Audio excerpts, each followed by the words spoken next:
All right, everybody, I think we are going to start. So my name is Alex Dhaliwal. I am the Schulich Leader at McMaster University, and I'm very happy to be a moderator for the first of hopefully a series of webinars featuring some of the Schulich leaders we have across Canada. So let's just start with a brief introduction. We have Regan. Say hi, Regan. Hi, I'm Regan. We have Taiba. Say hi, Taiba.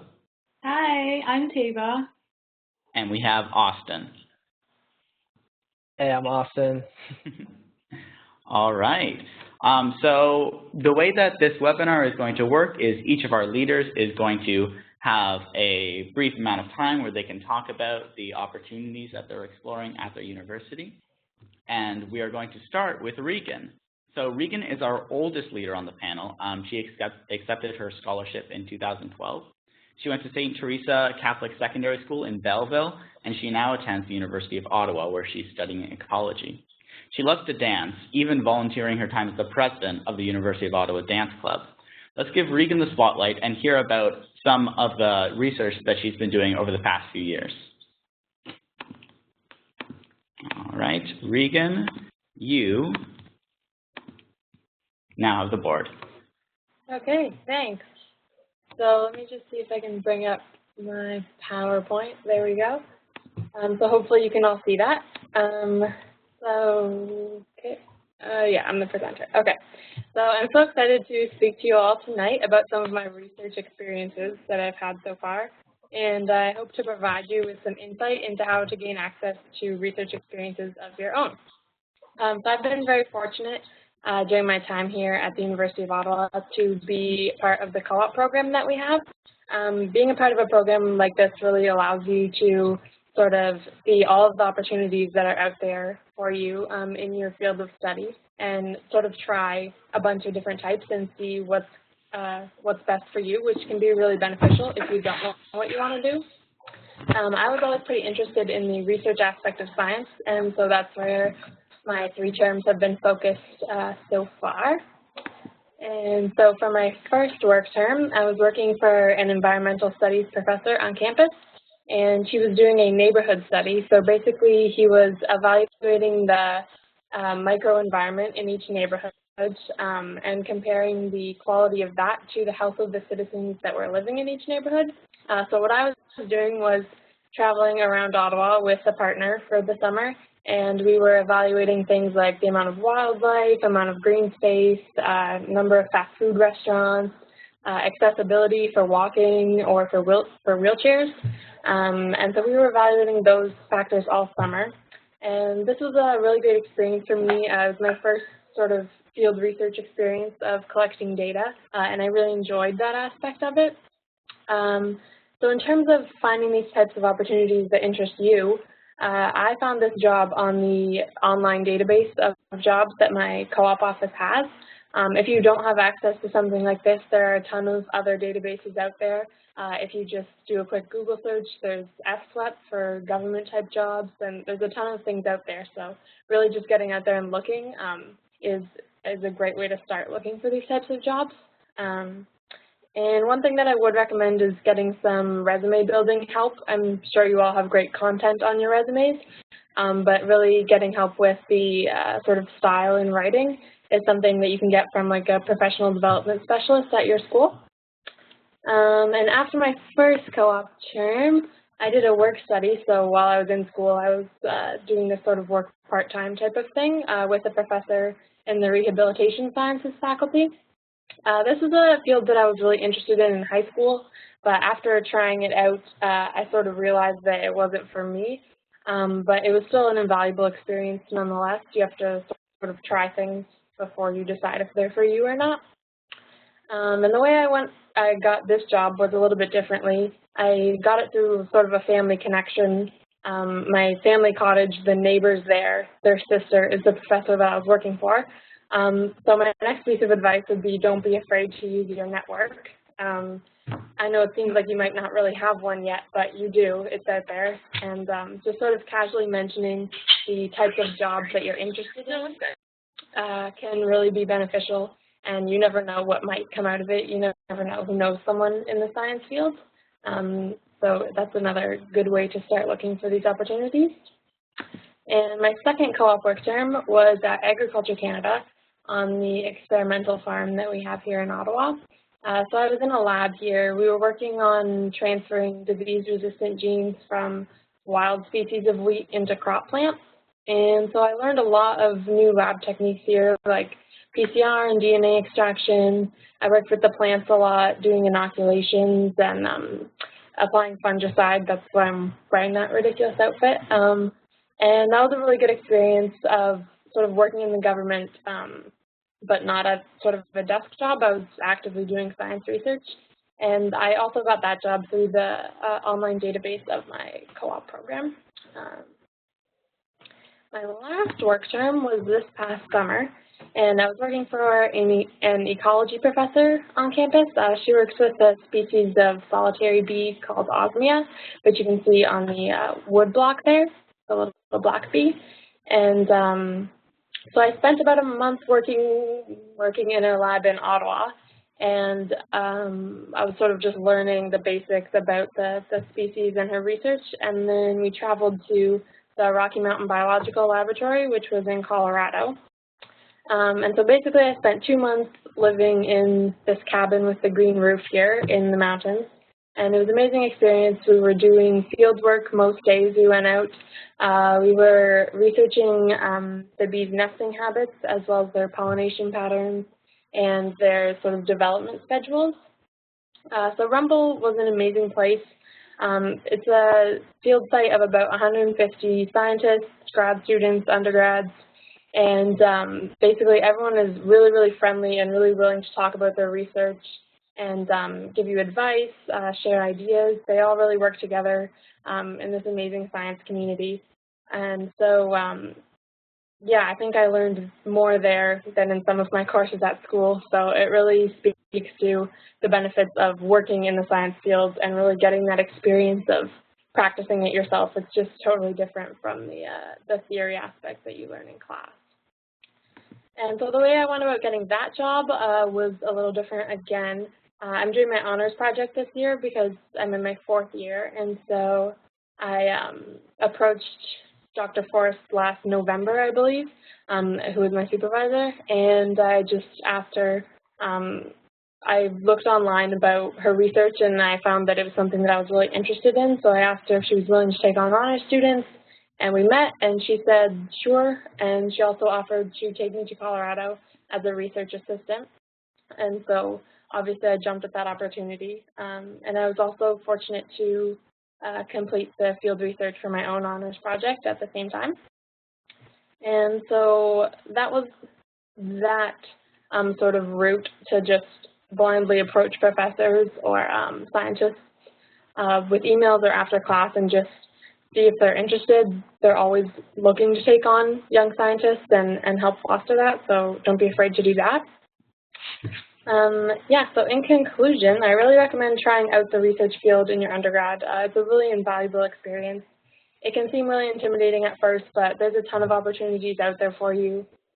Looking at online job banks, improving your resume, using your network, and not being afraid to approach professors. These are all great ways to start your research experience. And also don't be afraid of a little healthy rejection. It took me about 2 months to get my first research position of just like applying to jobs every day. It's a little disheartening, but the jobs are out there and you guys are all well qualified for them. So yeah, thank you all so much for listening. I hope that you learned something. And yeah, if you have any questions afterwards, let me know. Thanks. All right. Thank you very much, Regan. That was the research you're doing sounds fantastic. I mean, all of your work terms sound very interesting, but that last one where you got to travel and be just surrounded by scientists doing not necessarily similar research, but all that were so open to talk about their research, that sounds very, very interesting. Amazing. Yes, definitely. So our next panelist is Taiba Bhatti. After attending Centennial College Collegiate, she accepted her scholarship in 2014. Later that year, she began attending Queen's University in the Life Sciences program. Outside of academics, she loves to get involved with her community. She even volunteered at the Folk Festival in her hometown of Saskatoon. So let's hear about her experiences at university thus far. There you go, Taiba. You should now be the presenter. All right, thank you. Hi, guys. So I'm really excited to meet all of you, and I'm really hoping to engage you guys and inspire you, and as well as shed some insight on the benefits of volunteering and how you can involve yourself on campus. And I'm going to start off by telling you guys a little bit more about myself. So I moved to Canada when I had just finished grade 6. So I was like a little bit shy, and I think it's safe to say that I was pretty quiet at the beginning because it was a completely different culture as well as language, but I was amazed by how much opportunity there was. Canada really is the land of opportunities, and I started involving myself in a lot of extracurricular activities. And through that phase, I entered the Diabetes Association of Canada.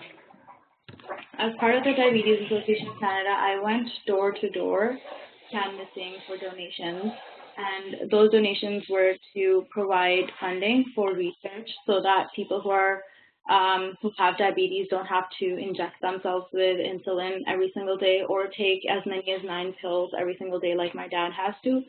So not only was that experience good that I got to grow better at communication and meet other people, but also it was very personal to me because of the long, long history of diabetes in my family. And, you know, I had always been very interested in science, and I'd always wanted to do something in the health-related field, but that experience really touched my heart, and that's when I decided that I wanted to become a doctor. And I continued on that path, and here I am at Queen's. Now I'm studying life sciences, and as much as I used to love to volunteer in the first year of university, I was overwhelmed, and I think there was a lot of work, and I didn't volunteer as much as I'd wanted to. So in the summer, I decided to venture out, and I wanted to join a platform that provided others with the same opportunities that Schulich had, given me first year. Like, it was amazing, and all the opportunities that I'd received, I was very thankful for it. So I wanted to be a part of something that did similar things for other students and other youth out there. So I don't know how many of you have actually heard of ISAC, but it's a nonprofit student-run organization. I think it's active in over 120 different countries, but their mission statement is what really resonated with me. They believe in the peace and fulfillment of humankind's potential so they can create leaders today for our future. And that really spoke to me, and I wanted to become a part of it. And through that experience, I improved my communication skills even more. I learned how to approach CEOs of companies and convince them to sign contracts with me and make them believe in the cause that I was passionate about. So it was a wonderful experience. You know, it's something great that not only helped me improve my skills, but also looks great on a resume to say that you did something like that. You know, and so that experience, taking that experience with me, I came back to Queen's for second year, and I joined Queen's Hemophilia Society. And that is something that really aligns with my future. I want to become a surgeon, and so I'm very passionate about learning about different diseases, and interested in pathology and how different diseases affect the body. So as part of the Hemophilia Society, I got to learn a lot about hemophilia. We're actually planning conferences, inviting doctors, as well as hearing stories of people who are suffering from hemophilia. And those experiences, that planning, it's really inspiring me right now, and I can't tell you guys how amazing it is. I find it so interesting and so engaging, and that journey has been amazing so far. You know, I think that it's helping me become a better student because it's making me more passionate about what I'm learning about, and also, once again, it's providing me the opportunity to help, you know, build a network, meet lots of doctors in Kingston, in the community here, and get to know more opportunities that exist like this. So this experience really inspired me to also join other clubs like Queen's MedLife, as well as I'm going to be volunteering for a hospital, which I'm also very excited for. And I just want to tell you guys that these experiences, they take up time, yes, but I think that we can all make a little bit more time, because it's really amazing, because you will see payoff. Like, it's not only helping you build a network, but it's also getting you so many things to put on your resume and helping you meet so many people, which all creates such a strong network and help you be where you want to be in the future. So in brief, I would just like to say that it's very important to volunteer and to find volunteer outlets that not only interest you, but also ones that give you a taste of your future and that help you make your way to where you want to be, because so many opportunities like these exist. You just have to look and you just have to venture out, because joining such activities will give you payoff and they will get you so much closer to your future, and you will begin to enjoy university life so much more. And I'm going to be blogging about these activities that I did through the Schulich term blogs that we have each. And if you guys have any more questions about this or how you can get more involved on campus, please don't hesitate to ask any questions or even ask me on Facebook later. But yeah, I would just say that these experiences have made my university experience so much better. So thank you. All right. Thank you very much, Taiba. You sound extremely driven, and I definitely think you're on the right path to achieving your goals. Thank you. All right. So our next speaker is going to be Austin Sawyer, who just accepted his scholarship this year. He went to Lambrick Park Secondary School in Victoria and is entering the engineering program. Well, he just entered the engineering program at the University of Victoria. He's quite the sports fanatic. He's already got himself involved in intramural soccer at the university, and he has interest in tennis and longboarding as well. Let's hear how he's enjoying his first year at university. All right, Austin, you should now have the floor. Awesome. Okay, I'm just going to pull up my PowerPoint I have here. So I haven't really experienced much in university yet, so I'm going to talk a little bit about what I did in high school, and I've had quite the entrepreneurial experience, and I've had a lot dealing with kind of inventions and stuff like that. So my first kind of introduction to the STEM area of research and actually inventing things was in grade 8 when one of my teachers threw me into a science fair, and I ended up earning a spot to a national science fair in grade 8, where I just kind of came up with a random project and threw myself in it. And ever since then, I kept competing in science fairs every year, and I just fell in love with the idea of inventing something new or making things better. And I was constantly asking questions every single year, and I kind of just went along inventing, anything I could, anything random. Like one time, as you can see here, I ran home and I said, Mom, I need the carport. And I thought I saw a railroad track get taken apart, and I said, I want to try and build a railroad track that lasts longer. And so instead of getting a train, because no one's going to trust a 16-year-old to let me use the railroad track for a day, I built a 18-foot model train in my carport and tried to build what I thought would be a stronger train. And after, I don't know, a year or so, I found out that I could do that on a miniature scale.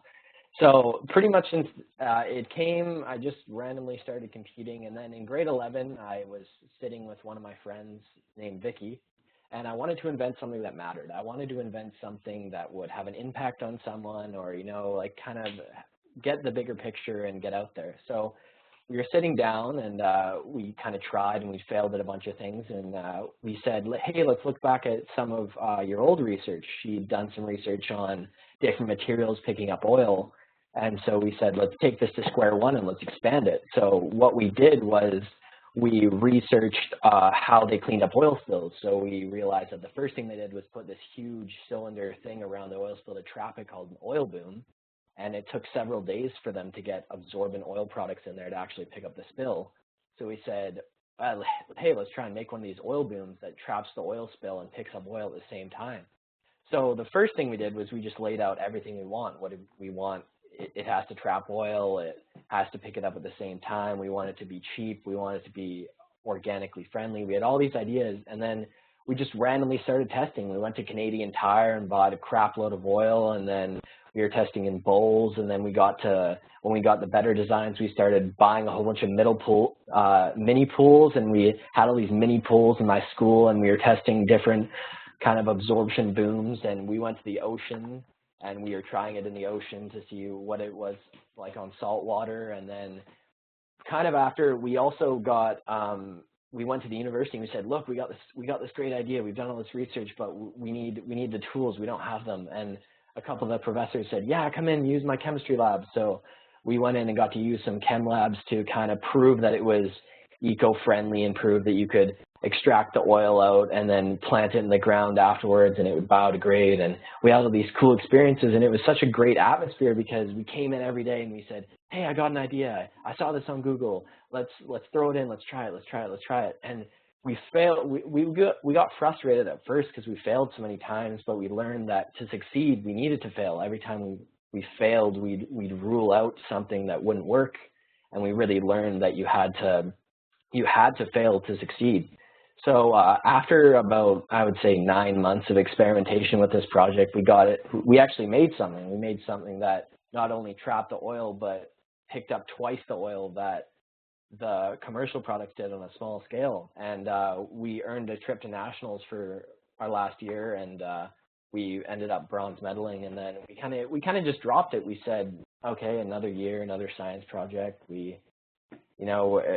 It's done. We can't really do anything with it because we had this overlying kind of doubt on ourselves that we were too young to make something that could kind of go somewhere. So after that, we kind of got a few calls from some magazines that wanted to do a little piece on us. And then we got a call from the people at TED, and they said, we want you to do a TEDx talk. And we were kind of like, what? Like, we were so excited. And so we went on that, and we kind of got the next step. We got all this publicity, and we had employers coming to saying like, hey, do you want to sell this? Do you want to, is this a product and everything? And it was really exciting at first, but it turned into frustration because you realize that everyone that was coming to us just wanted money. They wanted to see the stats. They wanted to see how they can make money off it. No one kind of wanted to be part of the journey, and because we hadn't done enough research to kind of make it a product, and we got really discouraged. And then we kind of gave up, and that was at the end of like a year ago. And then we came back a couple months later, and we were sitting down and we said, we had that much interest on it. Like, maybe we actually have something here. And so what we did was we started again from ground zero, and we made our goals of, what do we want? Can we make a small company? Can we make a startup company? So what we did was, we're still doing it now, is we're just doing research to see if we can get this thing to the best possible thing ever. And we couldn't gain like oil from different parts of the world, like Alberta and stuff, but we got contacts that we trusted to kind of give us this research opportunity. And I guess from all of this, I kind of gained a lot of information on how to take a product off the ground and how to get an idea out of your head and kind of make something out of it. So if I was to, jump back in time and give advice to myself or anyone else out there, is the first thing you got to do is you got to believe in yourself. You have to have an idea, and you have to be willing to go out there and say, let's do this. You got to lay. If you need someone else to help you, you get that person. If you need supplies, you network to get those supplies. And if you have a passion, someone's going to believe in you to kind of push you forward and get you to where you want to go. And then just get out there and talk to companies, and then really protect your idea, and only, you have to work with the people you really trust. And if you're going to approach someone, you have to get a patent, or you have to sign a non-disclosure agreement. So just really be careful, and just have at it. Just anything, even if it's big or small, just really try and pursue it. So thank you. Wow, Austin, that was a fantastic presentation. Some of the things you've done already at this point in your life, I'm sure people 10, 15 years older than you are still trying to get to that point, so you definitely have a lot to be proud of. Thank you. So at this point in the webinar, what I want to do is I'm going to ask our leaders a couple of questions. But for the attendees, if you have questions, you can start asking them. The way that the Cisco WebEx Event Center works is you can submit your questions in the Q&A section. And so after I just have a couple of questions, after those have been answered by our leaders, we can start shifting the floor over to the questions that you have. All right, so I'm just going to ask a question now, and if each of our leaders want to take a stab at it, that's something that we can do. So my first question is, what is one aspect of university that you were unaware of going into your program that you're now very excited about? So Regan, how about we start with you? Okay. One aspect. I guess I think like the sort of science community. Like I go to a very big university. We have like 50,000 students. But there's still a real sense of community among the science students. Like you can be sitting in a lecture hall of 400 people, but you can still sort of sit down and talk to the person next to you and relate and complain about professors or rave about professors. And it's a really cool community to have within the university, and getting involved in that community is something that I've done and that I'm excited to do in the future because I still have another year, but I'm involved with like guiding for the Frosh Week or whatever, and the science community there is really, it's exciting. It's kind of cool to have that in such a big community. Definitely. I'm also involved with guiding in my Frosh Week for in the Faculty of Science here at McMaster, so that's something that I can definitely identify with. Yeah, it's really fun. All right, so Austin or Taiba, if either of you have an answer, feel free to start talking. I would just say that I was really surprised by how much spirit there was at Queen's, like especially during Frosh Week. Like there are people who are very, very enthusiastic, and all of our Gales were like, they're our leaders basically as Frosh. And we had a lot of these cheers and the Artsci song, and there was a lot of dances and a lot of cheers. I was really surprised by like there was a huge sense of pride and community at Queen's. Definitely. Yeah, I'd say one of the things that really surprised me was how unique and diverse the ideas were when we came, because we had one of our first labs in engineering, and like I was with people that I would never have thought of the ideas that they did. And you just had this sense of like just every single person thinking so uniquely and thinking way different. And it was so cool to come together as a team and say, like, pick and choose all these awesome ideas and then come together and work on it kind of as one, because I never really had that opportunity in high school. All right. So the next question I have for you guys, just before I say this question, I want to clarify something. So for any questions that our attendees might have for our panelists, they may address all of the panelists, but if you do have a specific question for a panelist, please feel free to indicate that, because I'm sure they'd love to give you a specifically tailored response. So the second question I have, which you might need a second to think about it, is, aside from the monetary value of the scholarship, could you share with us one advantage that being a Schulich leader has brought to you, perhaps in terms of research, academic, or social opportunity at university or in your life thus far? We can take a couple seconds to think about it, and then if anyone has an answer, please feel free just to dive in. Yeah, I guess you can go, or you can go for it. Okay. I think just sort of like it's the financial security, but it provides you with opportunities to do other things, like volunteer. Like Taiba, you said you spent your summer volunteering, whereas like maybe if you hadn't gotten the scholarship, like it's harder to do those types of things and get involved in that way. I also think an amazing thing is it makes you feel more secure financially, but also academically, because it sort of like gives you a confidence boost that like you're like pretty smart, and also the fact that there's no like GPA cutoff for the scholarship is, I think, like an amazing and unheard of thing, because I know people have like mental breakdowns and so much stress over the fact that they have to maintain these types of GPAs, but with this, like, obviously we're also going to maintain good GPAs, but there's no cutoff, and so it really allows you sort of academic freedom to take the classes you're interested in, even if they might be hard, and to just, there's so many more opportunities out there for you when you don't have to worry about the money aspect. Definitely. I agree with you 100%.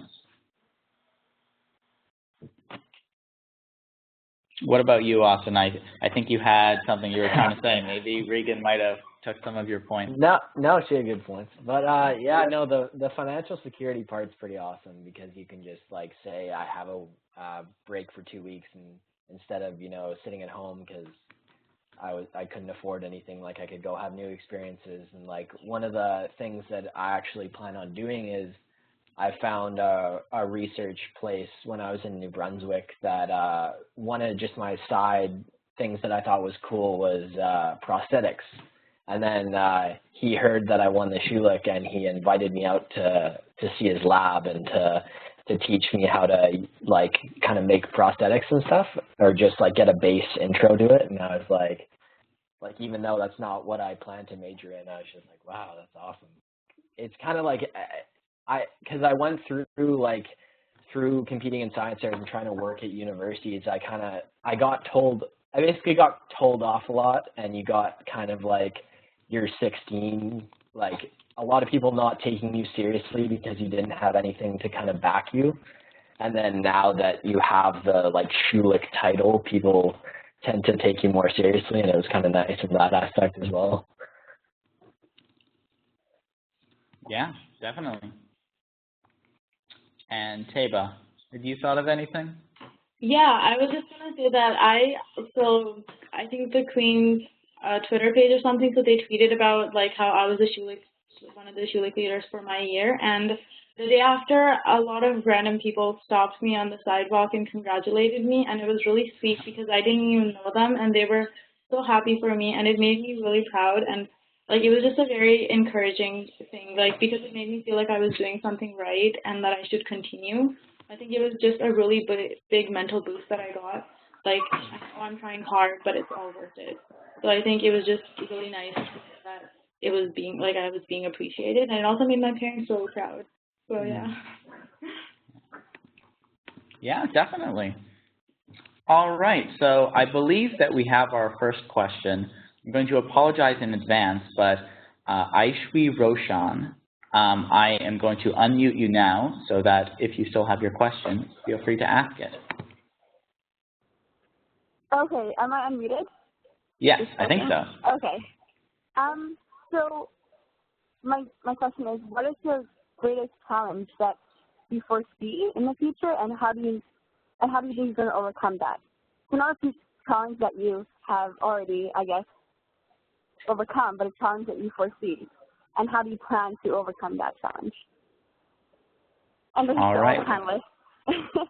Okay, did all of our panelists hear that? Yeah. So what's the biggest challenge in the future? Yeah. Yeah. Or that you foresee. Yes, and how you plan to address this challenge. Well, I guess for me is I'm graduating in like a year and a half, so that's kind of a challenge because I have to sort of figure out what to do with my life. To overcome that, I've sort of used this co-op and school platform to figure out what I want to do, and that's the ecology field research aspect. And so I guess just figuring out how to get into that will be my biggest challenge. And to overcome it, I guess a lot of research on master's programs or PhD programs. There's also opportunities for sort of just being field research assistants before furthering your education, which would be a good way to get more work experience and things like that. I think the best way to overcome these kinds of unknown challenges is to just pick something and commit to it and throw yourself into it, give it a shot, and hope it works out. Thank you. Perfect. All right. I go for it. I can go, yeah. First off, probably try not to procrastinate as much because engineering's a heck of a lot harder in high school. And other than that, like just kind of going from, I don't know, being kind of like a higher level high school student to going into engineering of these thousands of pools of kids, and kind of I see the biggest challenge is trying to differentiate myself and like what our employer is going to see in me that they're not going to see in other people, and kind of make yourself stand out. And I guess how I'd approach that is trying to just keep doing unique research on the side as a first year, or try and get in touch with profs in the summer and really, you know, have that getting experience that other people don't have, and trying new things, and just any opportunity that comes to you to take it. Thanks. Taiba, did you have anything you wanted to add, or are you all right? I would just say like a big challenge that I'm seeing right now is I'm really trying to get a research project, because I'm really interested, and I'm really inspired by Regan as well, how she's managed to do so much. So my biggest challenge right now would be that I'm trying to get a research project, or trying to convince one of the profs that I really am interested. Even though I'm only in second year, I would really love a research project. But yeah. And how I'm going about that is I've emailed a few professors, and I'm set meetings with a few of them so I can tell them about my transcript, show them my resume, and learn a little bit more about their research. Great. All right. Thank you. Aishwi. Yes, and thank you for asking your question. So now we have another question from Joan. So, Joan, can you try speaking? Yep. Hello. Can you guys hear me? Yes. Awesome. Perfect. Okay. So first of all, hey panelists, I'm John. I know it's spelled J-O-A-N, but let's just keep it nice and simple and call me John. All right. I'm John, the 2013 Schulich Leader for U of T. I just wanted to say I think it's awesome to hear all of your opinions, and I think it's great that you guys want to share it to our new Schulich Leaders and anyone that's interested. I just had two questions, and they apply to all the panelists and the host. What made you interested in your specific chosen fields? And the second question kind of stems from personal experience. Throughout science, you know, I used to think that science was perfect and kind of infallible, and in fact, I've learned over the years that it can be pretty subjective. Are there any new aspects of science as an enterprise that you have come to learn? Thanks. Very interesting question. All right. I guess Yeah. I can take at least the first question. Okay. I'm interested in the ecology field. I honestly wasn't sure when I came to school. I'm just in general biology, and I thought I was interested in the genetics aspects, but for me, the ecology field is really interesting because it's on a much wider scale, and it's effects that you can see with your eyes. Like if we manipulate an environment, we can see the effects on the animals, on the plants. And I also think it's just really relevant and important right now. Like the environment's sort of struggling, and so I think it's important that we put the effort into understanding it so that we can work with it to improve it. And I just think that's really important and exciting. So that's why I've chosen this field. I'm not sure I have an answer to the second question, so if someone else wants to take that. I can have a shot at both. I'll try. The first one kind of just, I don't know, when I was a kid, I always got really frustrated when there was a problem and I couldn't do something about it. So that's one of the ways that I started seeing simple things like everyday tasks, like how to do something faster, and I constantly tried to build things that would do it. And I failed like 90% of the time, but then when I got to going into university, I kind of looked at, well, what's kind of the career that models what I've been doing with my research for the past while, and it was pretty much engineering is the way to go, even though I haven't declared what field yet. But the second question, what do I not know? I guess I thought science was all fact. Like through high school, they make science sound like it is written laws that have always been there, but they kind of don't. They don't kind of tell you that it came from thousands and thousands and thousands of hours of research and how they failed and failed and failed and failed until they succeeded. And they didn't realize that all of kind of science and all the theories came from guesses and, you know, working at it and working at it and working at it. And then when I started doing my own projects, and especially now in university, seeing, you know, profs' research projects, it really comes out and really just makes me that much more interested. Awesome. Yeah, thanks. That was a really, really great point. All right. I think you opened that question to me, so I think I might have an answer for the second point where you were talking about what's something that you didn't know. So something I didn't really know until I got involved with the research I was doing this summer is the fact that a lot of times when you're in class learning something in science, I'm the Science Scholarship Award winner. So in science, they, like Austin was saying, they make it seem like things are facts and things are just the way they are. But one thing I learned in research is that everything is essentially just a continuum. Like everything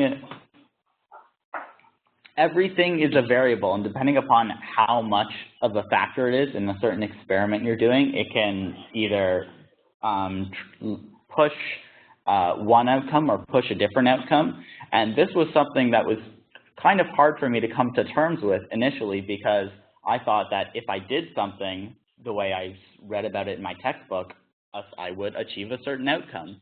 But I realized that, which obviously wasn't going to happen, or else so much of our problems in science would have already been solved. But the fact that every little thing is just a variable, and and it's all about just tweaking something a little bit or trying out something new and tweaking that and seeing how that affects your overall experiment.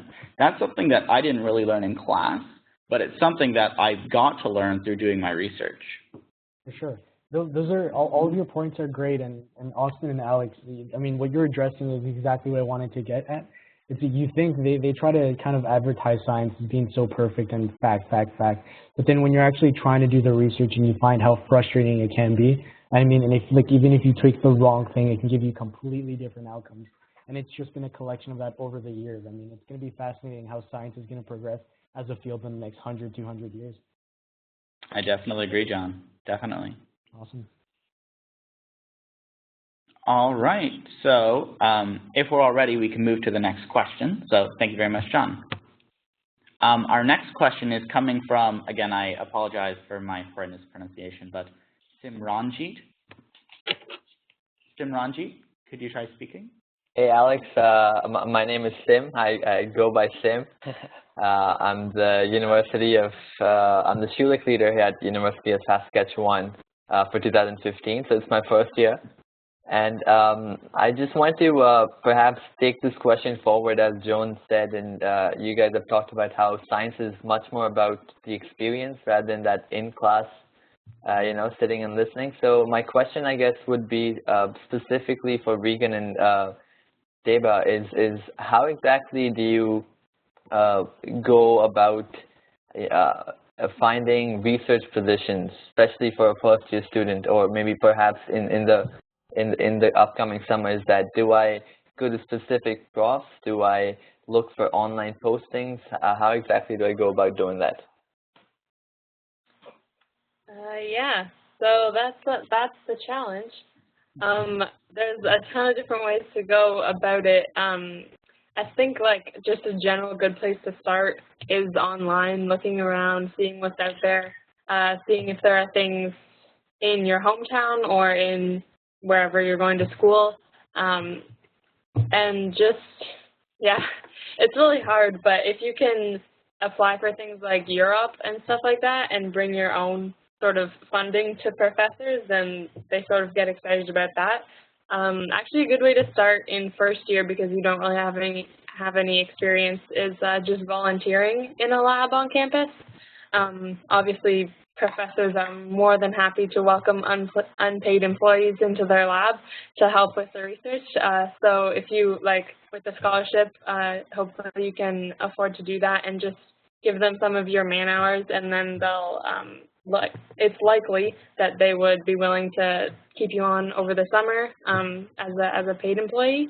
And the way to sort of go about finding a lab that interests you is like your university's website will have all of the professors in all the fields, and it should have, like, blurbs about their research. So just reading through all those, contacting them, dropping by their office, or sending them emails is a great way to get started with that, I would say. Mm-hmm.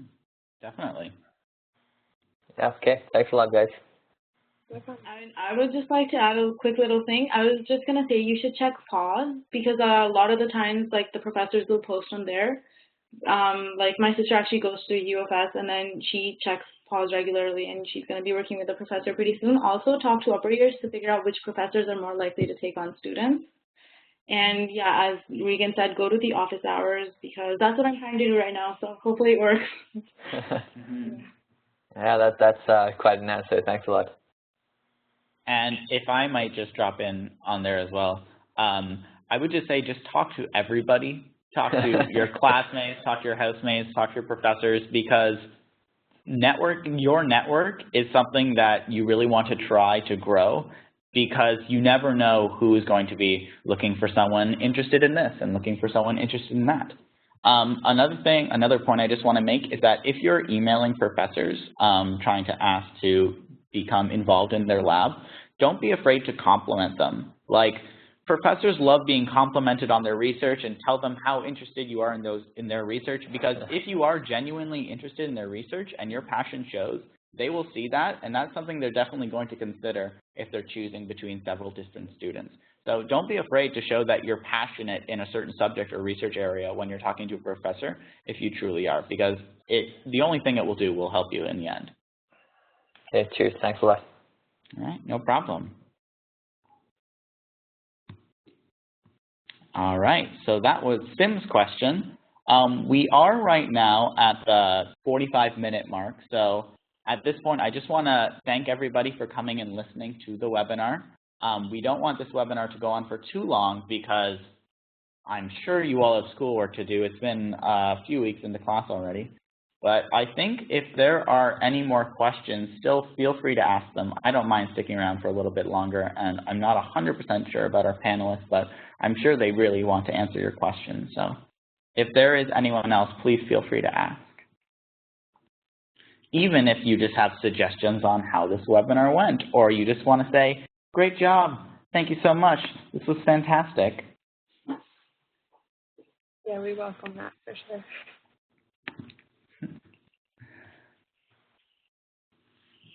All right, so Regan, Taiba, Austin, thank you so much for participating in this webinar. I had a great time. I hope you guys also had a great time and you enjoyed the questions that were being asked. Yeah, thank you for hosting. Yeah, thank you very much.